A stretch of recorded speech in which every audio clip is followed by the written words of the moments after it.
Dios quiere instalar su reino en la tierra. Espero que ustedes ya lo tengan memorizado. Si la mayoría de los creyentes deberíamos tenerlo memorizado ya. Nosotros aquí en Gracia Abundante tenemos ese énfasis fuerte en la teología del reino, así que espero que ustedes ya lo tengan bien memorizado. Desde el inicio ese ha sido su plan. Solo como manera de repaso, porque estamos iniciando esta nueva serie, les quiero mostrar este cuadro donde vamos a ver qué exactamente estamos estudiando. Toda la Biblia se trata de cómo vamos de Edén hacia la Nueva Jerusalén. De eso se trata la Biblia. La Biblia nos dice el plan que Dios ha hecho para revelarnos quién es Él y cuál es su plan, cuál es su estrategia de llevarnos de Edén a la Nueva Jerusalén una vez más. La Biblia nos revela que es a través de la instalación de su reino en el Mesías Jesús que podemos regresar a su reino otra vez, a su diseño original. La Biblia abre en el libro de Génesis y nos dice que en Génesis que Dios es el rey creador. Él formó todas las cosas con el poder de su palabra, los cielos, la tierra, la creación, el ser humano, todo fue creado por Dios. Ahí tenemos la primera instalación del reino de Dios en la tierra, en el jardín del Edén, en el libro de Génesis. Adán y Eva eran los primeros ciudadanos del reino y su tarea era muy simple, poblar la tierra con ciudadanos del reino, pero fallaron. Decidieron crear su propia dinastía. Y así fue. El ser humano estaba lejos de Dios, pero Dios no estaba lejos de ellos. Después llega la historia de Noé, que también la tenemos aquí en Génesis, pero con Noé llega un nuevo inicio. Dios decide reiniciar todo. Una nueva creación, envía el diluvio y destruye toda la creación y decide empezar desde cero. Una nueva creación a través de Noé y de su familia. Y Dios les mandó a Noé y a su familia la misma orden de antaño. Llenen la tierra de mis ciudadanos, expandan el reino. Pero Noé también falló. Decidió crear su propia dinastía. Noé. Y otra vez el ser humano estaba lejos de Dios, pero Dios no estaba lejos de ellos. Y entonces Dios ahora eligió a Abraham. Y Abraham es un individuo que llega en la historia de Génesis también para instalar el reino de Dios en la tierra porque Dios lo eligió a él. ¿Por qué Dios eligió a Abraham? Porque quiere instalar su reino en la tierra. Dios quiere reinar sobre su criatura para reinar en paz, justicia y prosperidad. Y entonces llevó a Abraham a una travesía hacia una tierra que Abraham no sabía qué era. Pero Dios le dice, es una tierra que yo he preparado para ti, la tierra prometida. Israel se convertiría en la sede del reino de Dios. Y Abraham tuvo un hijo, y está en la pantalla, ¿cómo se llama? Isaac. E Isaac ahora era el heredero de las promesas que Noé y que Abraham y que ellos habían recibido acerca de la promesa del reino de Dios. Y quiero hacer aquí un énfasis muy fuerte. El reino de Dios no se basa en el hombre, sino en Dios. Abraham no hizo nada para merecer su promesa. Ni Isaac, ni nadie, es todo gracias a la perfecta voluntad del rey soberano. Y entonces Isaac se casó con su esposa que se llamaba Rebeca, pero había un problema. Rebeca e Isaac no podían tener hijos. Rebeca era una mujer estéril y encima de que ser estéril era un suicidio social, la gente las veía como unas personas de segunda clase. El problema real de Isaac y Rebeca era que necesitaban tener hijos. Si es que acaso la promesa del reino de Dios se iba a cumplir. De no tener hijos, Isaac y Rebeca, entonces la promesa que su abuelo Abraham había recibido acerca de un reino innumerable, grande, no se iba a cumplir de no tener hijos. Y entonces Isaac oró a Dios para que Dios le diera un hijo, pero algo muy extraño ocurrió. Vean esto en Génesis capítulo 25. Tenía Isaac 40 años cuando tomó por mujer a Rebeca, hija de Betuel el arameo, hermana de Labán el arameo. Isaac oró al Señor en favor de su mujer porque ella era estéril y el Señor lo escuchó y Rebeca, su mujer, concibió. Pero esto muy extraño sucedió. Esto es algo muy interesante. El libro de Génesis dice, los hijos luchaban dentro de ella. Y ella dijo, si esto es así, ¿para qué vivo yo? Y fue a consultar al Señor. Y la razón de que estos bebés estaban peleando dentro de su vientre, lo explica en el versículo 23, es que el Señor le responde, lo que sucede es que hay dos naciones en tu seno, en tu vientre, hay dos pueblos dentro de ti y se van a dividir desde tus entrañas. Un pueblo será más fuerte que el otro y el mayor servirá al menor. Cuando se cumplieron los días de dar a luz, había mellizos en su seno. El primero salió rojizo, todo cubierto de vello y lo llamaron ¿cómo? Y después salió su hermano con su mano asida al talón de Saúl y lo llamaron ¿qué? ¡Wow! Varias cosas por resaltar en este texto. Primero, Dios siempre cumple sus promesas, ¿no es cierto? Lo leemos tan fácilmente que se nos olvida ver lo grandioso de la historia. Rebeca, quien era estéril, dio a luz un hijo. ¿Por qué? Porque Dios es fiel a su pacto, a sus promesas. Pero una vez embarazada, Rebeca entiende que algo extraño sucede dentro de ella. Y Dios le explica que dentro de sí hay más que dos bebés. Dice Dios, hay dos naciones, hay dos pueblos. Esto quiere decir que los hijos que ella tenía en su vientre en ese momento serían los padres fundadores de dos naciones. Y Dios le dice a Rebeca que una nación sería más fuerte que la otra y que una nación serviría a la otra nación. Esas son extrañas palabras, ¿no es cierto? Y hasta el día de alumbramiento se dan cuenta que tienen mellizos. Y el primogénito le ponen Esaú, al menor le ponen Jacob. Y la lógica era que Esaú, como el primogénito de la familia, fuese el heredero de las promesas del reino de Dios. La lógica era que Esaú fuese el padre de la nación de Israel. Pero no fue así. Ahora, ¿por qué esto es tan importante? Porque a lo largo de las Escrituras vemos que Dios elige al hombre. El hombre no elige a Dios.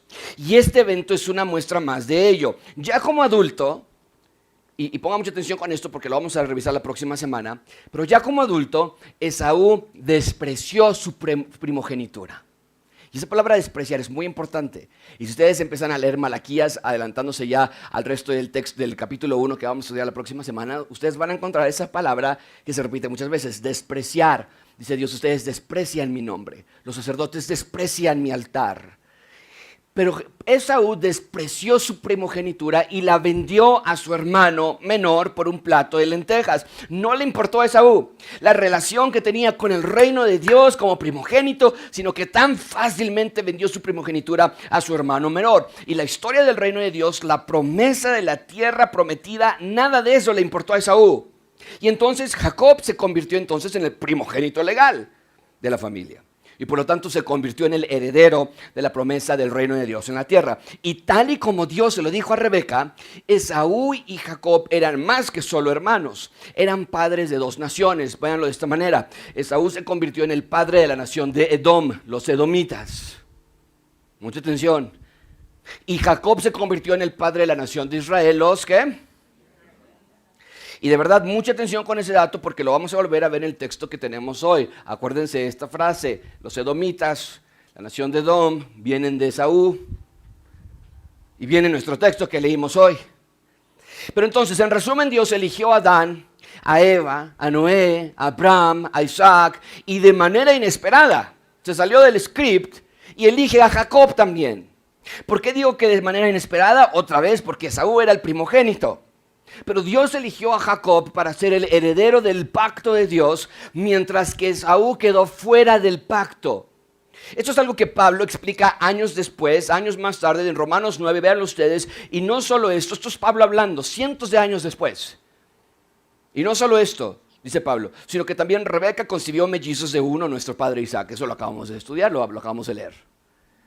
Porque cuando aún los mellizos no habían nacido y no habían hecho nada, ni bueno ni malo, para que el propósito de Dios se conforme a su elección permaneciera, no por las obras, sino por aquel que llama. Se le dijo a Rebeca, el mayor servirá al menor, y tal como está escrito, a Jacob amé, pero a Esaú aborrecí. Pablo le está hablando a la iglesia de los romanos, años después de que sucedió todo este evento, para enfatizar la realidad de que Dios eligió a Jacob para el pacto, mientras que Esaú quedó fuera del pacto del reino de Dios.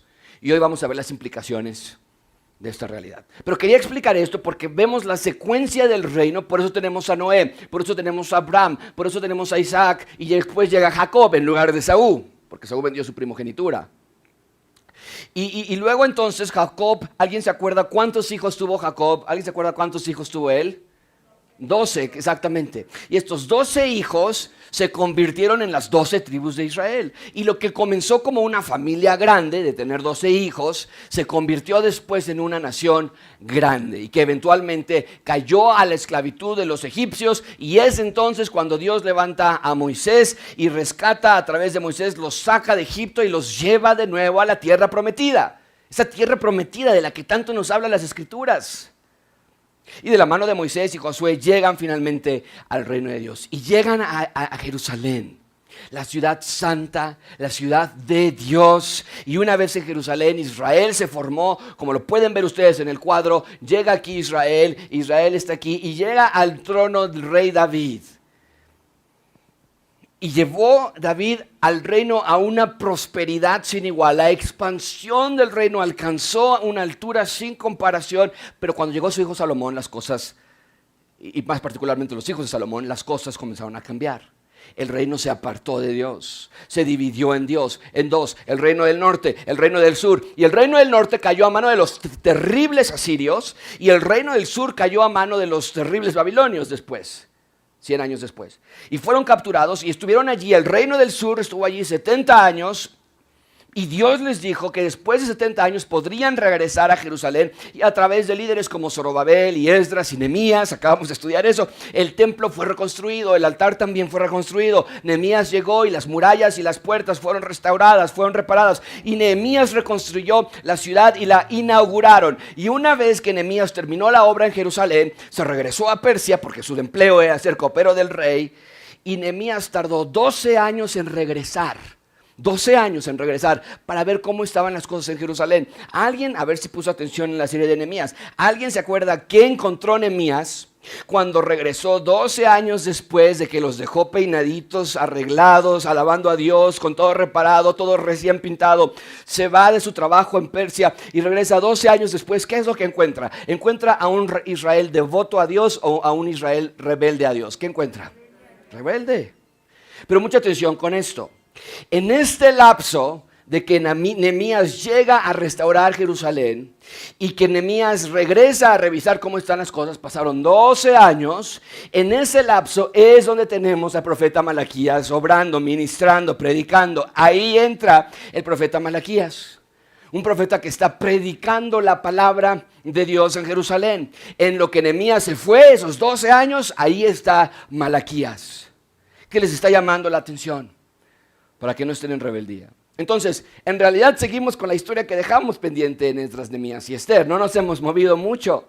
En Malaquías encontramos entonces que estamos aquí en la flecha roja. En esta historia estamos aquí, a punto de que el Señor Jesucristo llegue, a punto de que pasen 400 años de silencio para que llegue el Señor Jesucristo. Y una vez que llega el Señor Jesucristo, luego sigue el tiempo de la iglesia, que por eso lo puse aquí, Jesús y abajito iglesia, que es donde estamos hoy. Hoy tú y yo seguimos en esta línea de la expresión del reino de Dios en la tierra. Somos tú y yo. El reino de Dios sigue, no se ha desaparecido.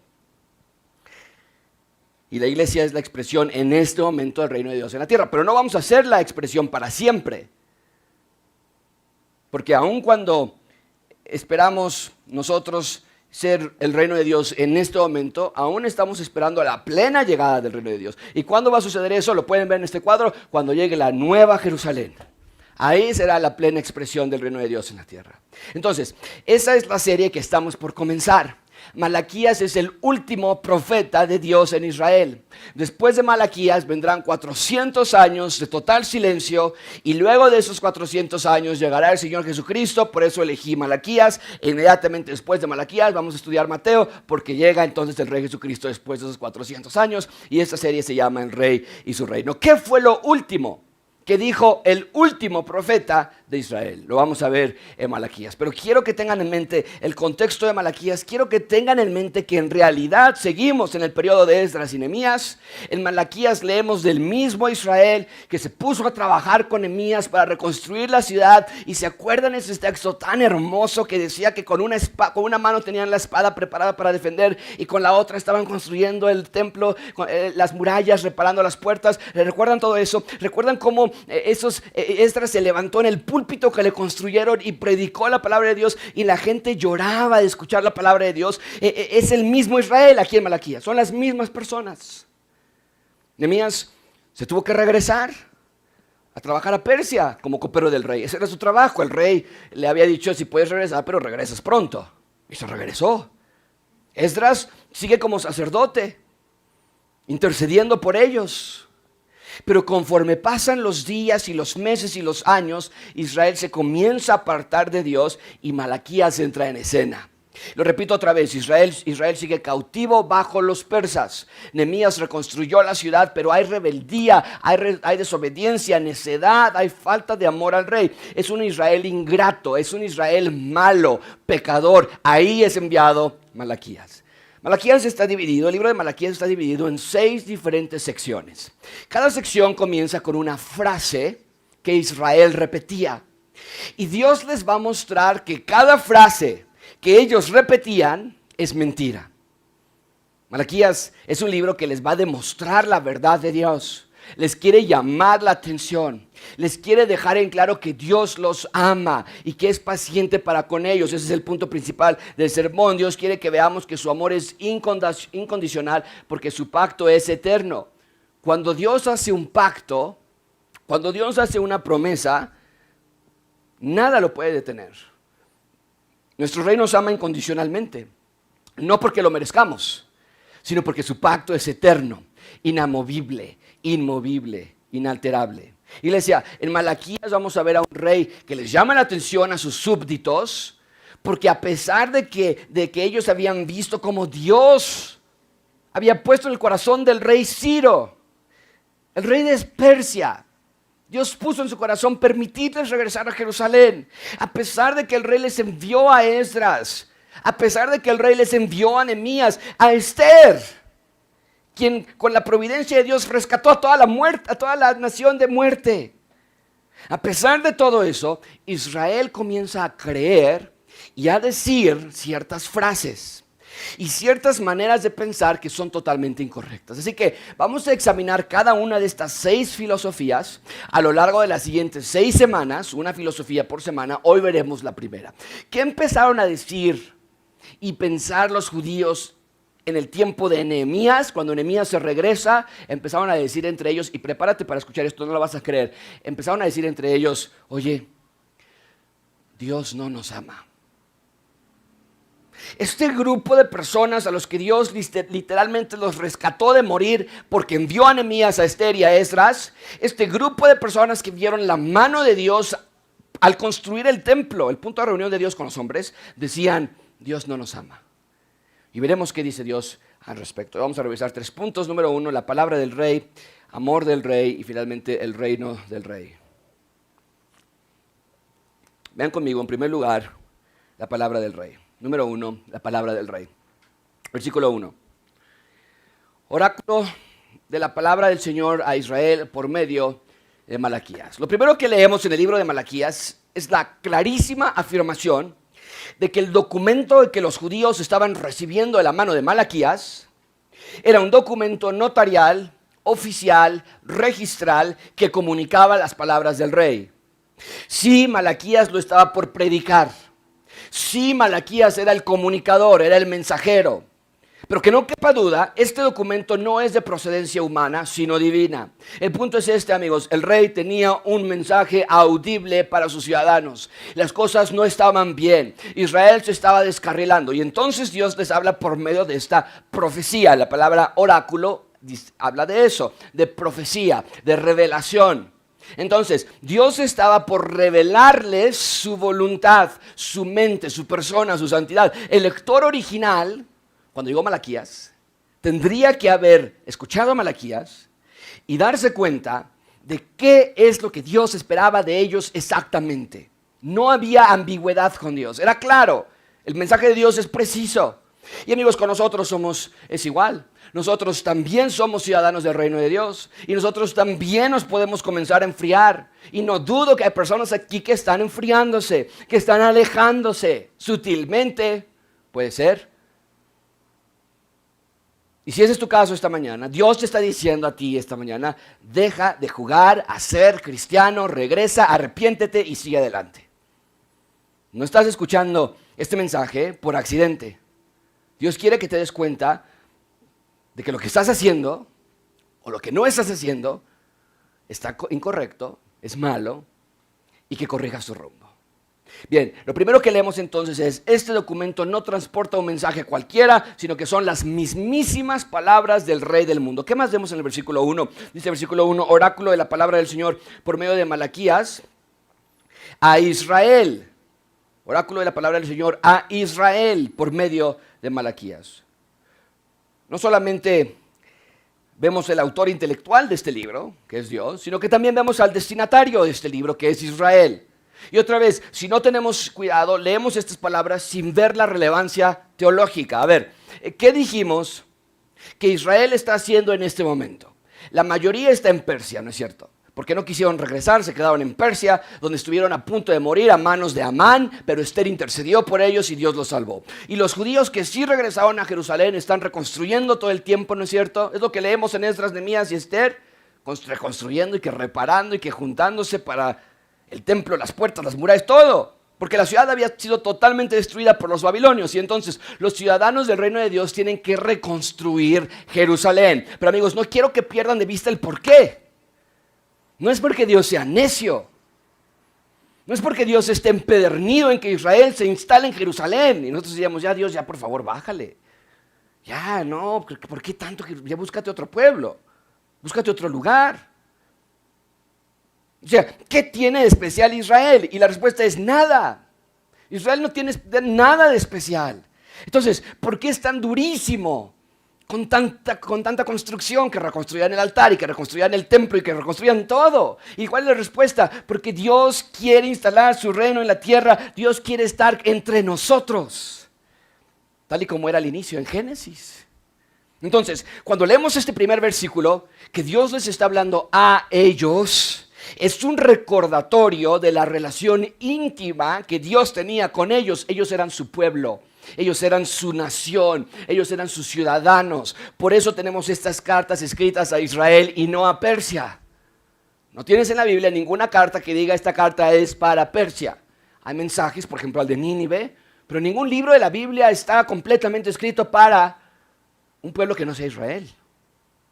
Por eso en la Biblia no tenemos cartas escritas a Grecia o a Roma, sino que cuando Dios le habla a Israel, Dios le está hablando a su reino. Permíteme mostrarte una última cosa del versículo 1. Dice, oráculo de la palabra del Señor a Israel por medio de Malaquías. Lo último que veo en el versículo 1 es el mensajero del rey, que es Malaquías. De Malaquías no sabemos mucho. Generalmente en libros proféticos el profeta nos dice quién es él, su nombre, su familia, su región geográfica. Pero aquí en Malaquías no sigue ese patrón, sino que empieza directamente, esto es lo que Dios dice. Su nombre, Malaquías, literalmente quiere decir mi mensajero. Mi mensajero. Y es lo que Dios estaba haciendo con este pueblo, enviándoles a su mensajero. ¿Y quién es él? Malaquías es una representación que nos apunta hacia el mejor y más grande mensajero de todos de parte de Dios. ¿Quién es quién? El Señor Jesucristo. Bien, ahí tenemos las palabras del rey porque vemos que Dios está por hablar con ellos. En segundo lugar, vean conmigo el amor del rey. El amor del rey. Versículo 2. Vamos a leerlo todos juntos, lo que está en la pantalla, por favor, en voz alta, porque son palabras extraordinarias. Todos juntos dice, yo los he amado, dice. En Israel se comenzaba a escuchar por todos lados que Dios no los amaba. Se platicaba en los mercados, en el tiempo de sobremesa, en las calles, en los noticieros, en el trabajo, en el tema de conversación popular. Dios no nos ama. Y es que, piénselo por un segundo, ¿cómo podrían decir lo contrario? Ellos se decían no amados, Dios no nos ama. ¿Por qué? Porque decían, pues ¿dónde está el amor de Dios? Si toda mi familia fue asesinada por los babilonios. ¿Dónde está el amor de Dios? Si seguimos presos por los persas. No tenemos tierra. No tenemos posesiones, no tenemos libertad, la muerte prevalece, el dolor se propaga, las lágrimas abundan. ¿Cómo decir Dios nos ama? Eso es una mentira, decían ellos. Pero Malaquías comienza su mensaje con 4 extraordinarias palabras. Dice, yo los he amado. Y me encanta la manera en la que Malaquías firma su mensaje. Malaquías escribe, yo los he amado, dice el Señor. O sea, esto no es Malaquías tratando de verle el lado bueno a las cosas. Esto no es un hombre diciendo palabras que se inventó para un pueblo que está en evidente dolor, sino que literalmente Malaquías está transmitiendo el mensaje que recibió. Dios me dijo, sí los he amado. Me encanta el tiempo de esta oración también. No dice, los amé. No dice, los amo. No dice, no dice, los había amado. No. Dios dice, los he amado. Eso es lo que conocemos en el español como un presente perfecto. Y el presente perfecto se ocupa para describir una acción que comenzó en un tiempo pasado, pero que continúa con una relevancia presente. Y es lo que Dios les está diciendo. Dios está afirmando, no me importa que digan ustedes, lo que importa es lo que digo yo. Y el Señor dice, yo los he amado. ¿Desde cuándo los ha amado el Señor? Desde antes de la fundación del mundo, ¿no es cierto? El amor de Dios va más allá del entendimiento del tiempo. Tú y yo solamente conocemos la limitante del tiempo. Es 1 hora, 2 horas, 3 años, 5 años. Pero Dios no tiene esa limitación. Y la manera de expresar esa realidad de la eternalidad es decirles a ellos, yo los he amado siempre. Y la pregunta que nos tenemos que hacer es, ¿por qué los has amado? ¿Porque eran muy buenos?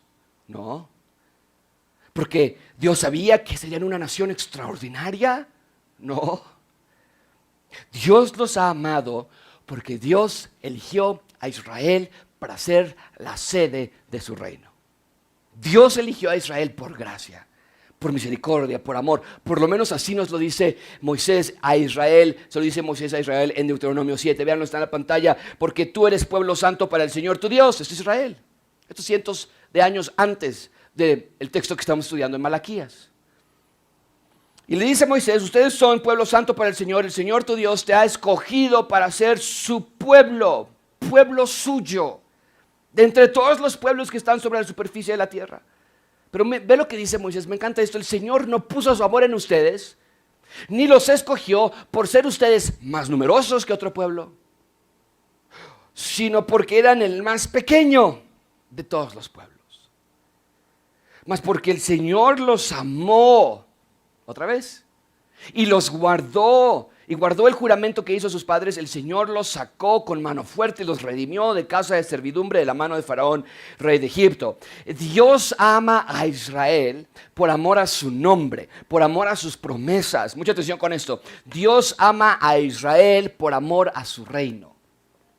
Y nosotros, que somos también ciudadanos del reino de Dios, también somos amados por la misma razón, por amor de su reino. No nos ama por lo increíble que somos, sino porque su amor eternal desde siempre se desliza, cae sobre nosotros, se propaga entre nosotros desde la eternidad. Su amor va y hasta la eternidad.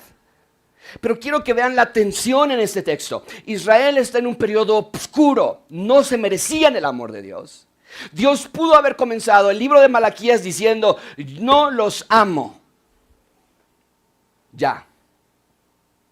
Pudo haber comenzado este libro diciendo, no los amo como cuando ustedes me amaban a mí. Y hubiera sido totalmente justificable que Dios dijese algo así, pero no.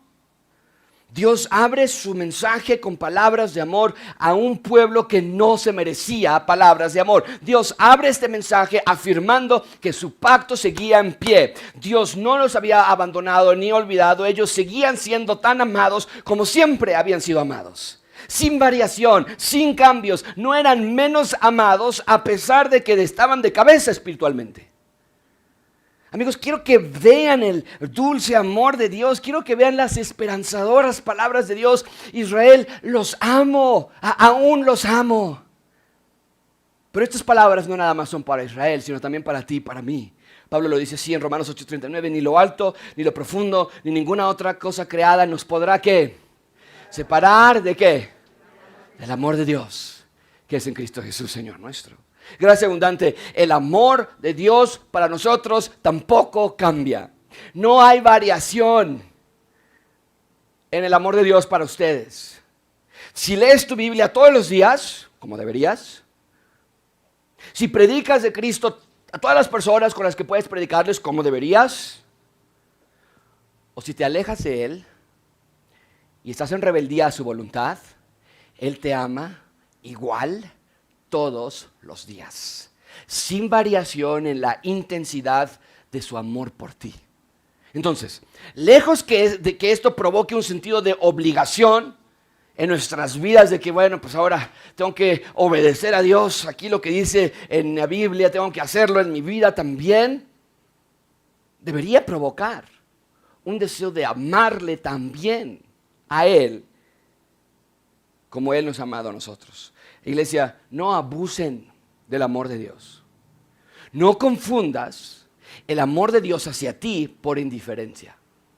A veces pensamos que Dios no hace nada cuando pecamos, decimos, mira lo que hice, y no me pasa nada. Pero no pienses que nuestro rey es un rey dormido.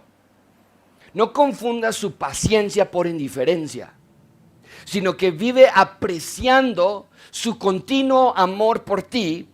Dios no es un Dios ogro que está atrás de ti, esperando a ver en qué momento caes para que entonces te castigue. No, vive en el amor de Dios, amigo, amiga. Y junto con Juan di, yo amo a Dios porque Él me amó primero. Desde antes de la fundación del mundo, Él ya te ha amado.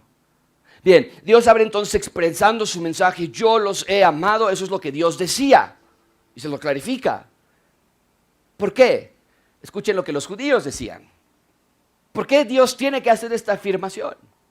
Vean lo que los judíos estaban diciendo, versículo 2. Dice, yo los he amado, pero ustedes dicen, ¿en qué nos has amado?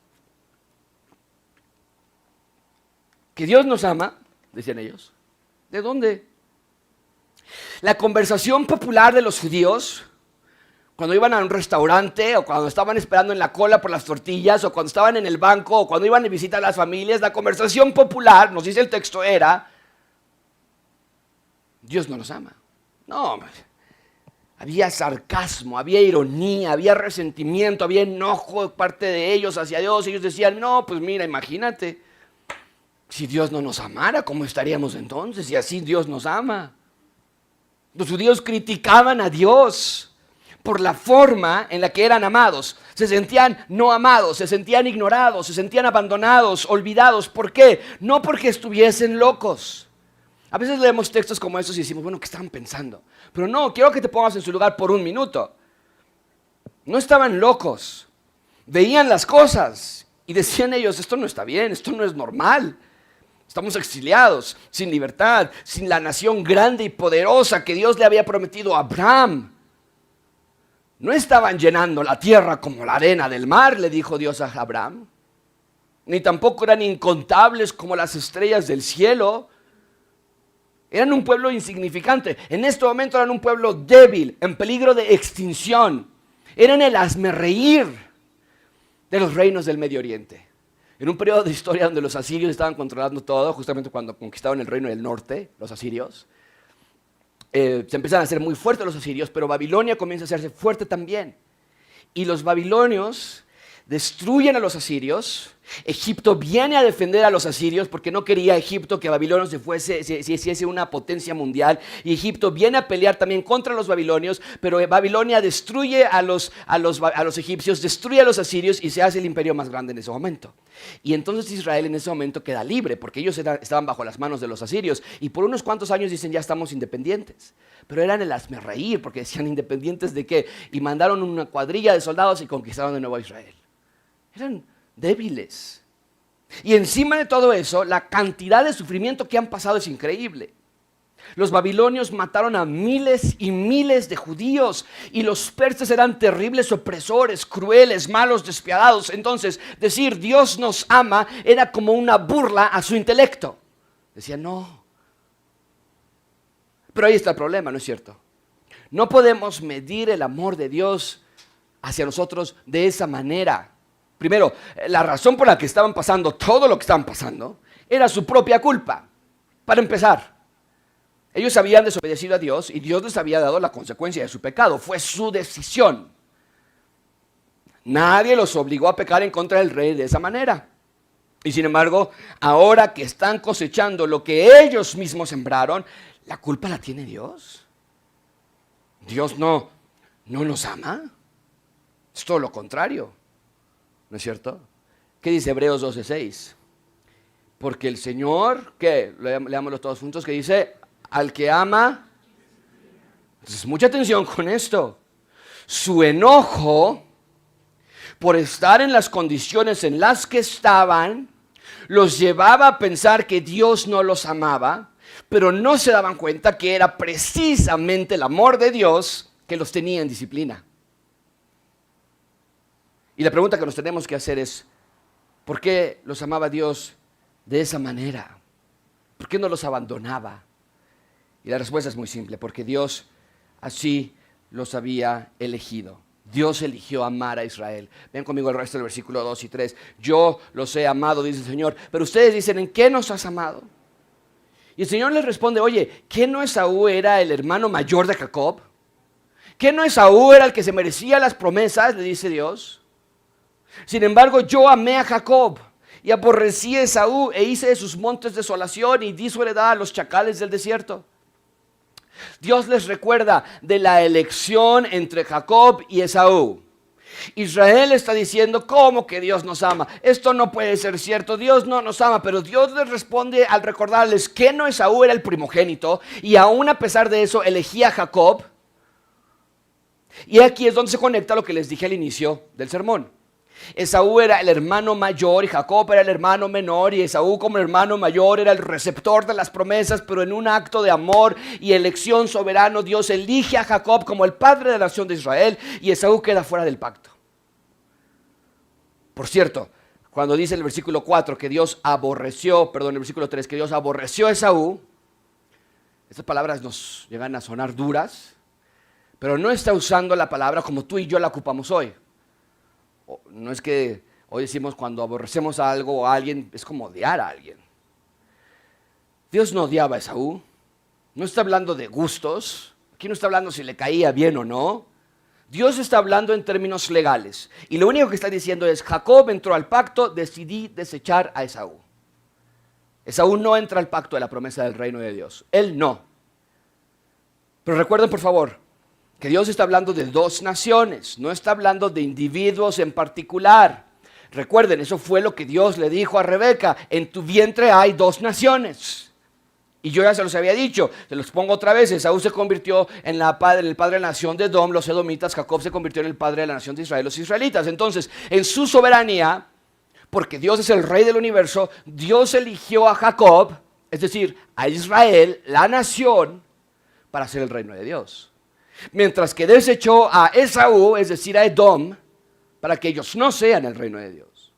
Pero esto no quiere decir que nada más los judíos pueden ser salvos, o que solamente los de Israel pueden ser el reino de Dios. Pero lo que Dios sí está diciendo es que Israel es la nación elegida de Dios para ser la sede del reino de Dios. Y si algún edomita, alguna persona que venía de Esaú quería entrar al reino de Dios, entonces tendría que creer en el Dios de Israel. Punto. Entonces por eso Dios les dice, yo los elegí a ustedes como nación para ser la sede de mi reino. Claro que los amo. Entonces mucha atención con esto. El amor de Dios no se observa con nuestra percepción humana, sino con el tamaño de las promesas de Dios. Es lo que Dios les está diciendo, ¿no? Si quieren saber si los amo, le dice Dios, vean la amplia cobertura de mis promesas para ustedes.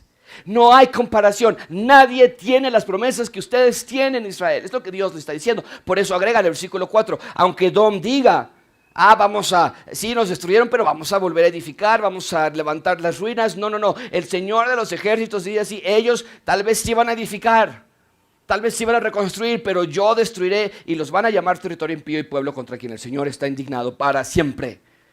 Esta nación Edom, cuyo fundador era Esaú, había sido un dolor amargo para Israel a lo largo de muchos años.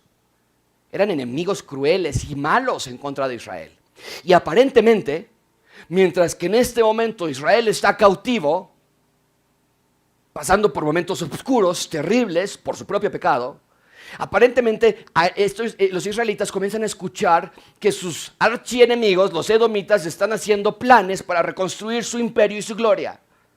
Pero Dios les reafirma, mi compromiso es con ustedes. Y por eso les dice, aunque Edom parezca que están muy bien, yo no permitiré que construyan nada.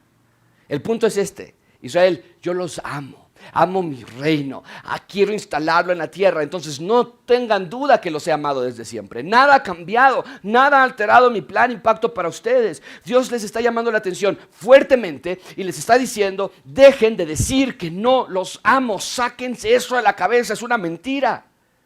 Amigos, de alguna manera u otra, ellos habían caído en esa mentira y la creían. Dios no nos ama, nos ha abandonado. Permíteme decir esto hoy, Dios nunca olvida a sus ciudadanos. Así que si hay alguien aquí esta mañana que también ha caído en esa mentira, hoy es el día que tienes que tirar a la basura esa idea, porque Dios sí te ama. Te ama al demostrarte su plan por ti, su rescate, sus promesas, su fidelidad. Y tal vez estás pasando por momentos difíciles. Tal vez estás aquí y te sientes sola o te sientes presionado y estresado. Tal vez han sido meses o incluso años de una cosa saliendo mal tras otra cosa saliendo mal. Pero esta mañana estoy aquí para decirte, no digas que Dios no te ama. No te burles del amor de Dios para contigo. Si estás pasando por dificultades gracias a tus malas decisiones, no le eches la culpa a Dios. Si Dios te está disciplinando por tu rebeldía, siéntete amado. Porque Dios al que ama disciplina. Y si estás pasando por problemas que tú no ocasionaste, problemas de salud, o ves a tus hijos que no creen en el Señor y eso te duele, o hay sufrimiento, hay penas, si hay pruebas de cualquier índole en tu vida, no dudes ni por un segundo, Dios te ama. Dios te ama, porque Dios es fiel a su pacto y a su promesa. Y muy pronto, Dios convertirá tu dolor en baile, tu lamento en risa, y te vestirá con un cuerpo perfecto para siempre y siempre. Dios te ama. Bien, ahí tenemos el amor del rey. Finalmente vean conmigo el reino del rey. El reino del rey. Versículo 5. Sus ojos lo verán y ustedes dirán, sea engrandecido el Señor. ¿Qué dice? Más allá de la frontera de Israel.